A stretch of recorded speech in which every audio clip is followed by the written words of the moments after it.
इसको कहते हैं पैलेट गन।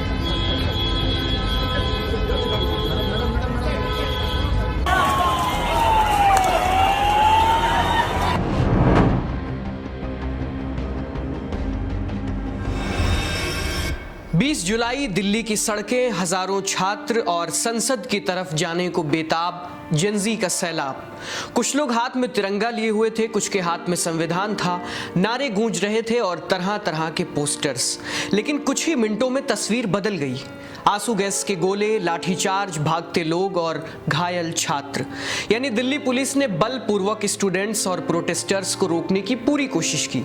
पुलिस ने जिसे कानूनी कार्रवाई कहा, उसे प्रोटेस्टर्स और विपक्ष ने जुल्म कहा। अब संसद से लेकर तमाम सियासी गलियारों में यही बहस चल रही है कि क्या छात्रों पर गोली चली थी, क्या पैलेट गन का इस्तेमाल हुआ था, या ये सब सिर्फ एक राजनीति है।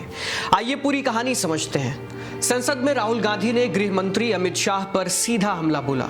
उन्होंने कहा, अगर छात्रों पर पैलेट गन चलाने और लाठियां बरसाने का आदेश अमित शाह ने दिया तो वो जवाब दें, और अगर उन्हें नहीं पता कि राजधानी में छात्रों के साथ क्या हो रहा है तो फिर गृह मंत्री होने का मतलब क्या रह जाता है। राहुल गांधी ने एक्स पर भी सवाल उठाया कि अमित शाह संसद में इस मुद्दे पर बोलने से बच रहे हैं। सवाल बड़ा था, लेकिन सरकार का जवाब उससे भी बड़ा था। सरकार ने कहा कि गोली चली ही नहीं। केंद्रीय मंत्री जितेंद्र सिंह ने संसद में कहा कि जब गोली चली ही नहीं तो गोली चलाने का आदेश देने का सवाल ही पैदा नहीं होता। उन्होंने दावा किया कि पुलिस ने सिर्फ आंसू गैस का इस्तेमाल किया और कार्रवाई का आदेश किसी मंत्री ने नहीं बल्कि मजिस्ट्रेट ने दिया था।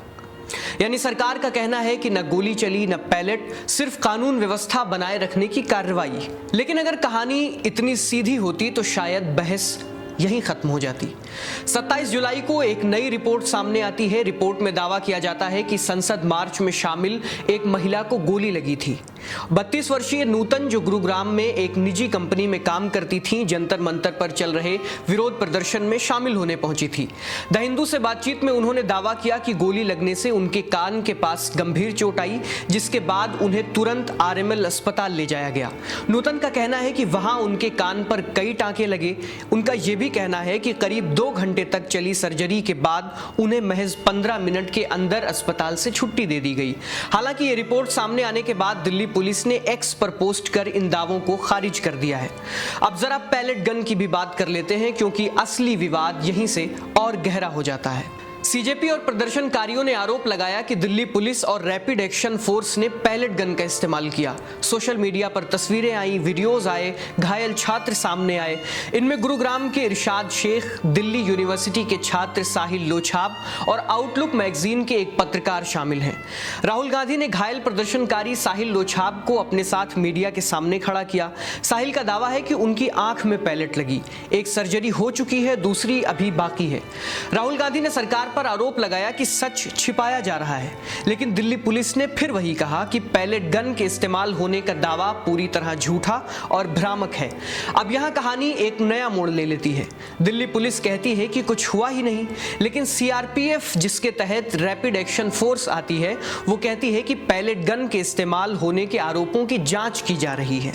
यानी एक सरकारी एजेंसी कह रही है कि कुछ हुआ ही नहीं, दूसरी सरकारी एजेंसी कह रही है कि जांच करेंगे कि हुआ है या नहीं हुआ है। लोकतंत्र में इसे शायद सच का वेटिंग रूम कहा जा सकता है, जहां सच बाहर कुर्सी पर बैठा रहता है और बयान अंदर प्रेस कॉन्फ्रेंस कर रहे होते हैं। अब सबसे बड़ा सवाल कि अगर गोली चली ही नहीं, अगर पैलेट गन नहीं चली, तो इतने लोग अस्पताल कैसे पहुंचे? अगर सारे आरोप झूठे हैं तो निष्पक्ष जांच से परहेज क्यों? और अगर आरोप सही है तो जवाबदेही किसकी होगी?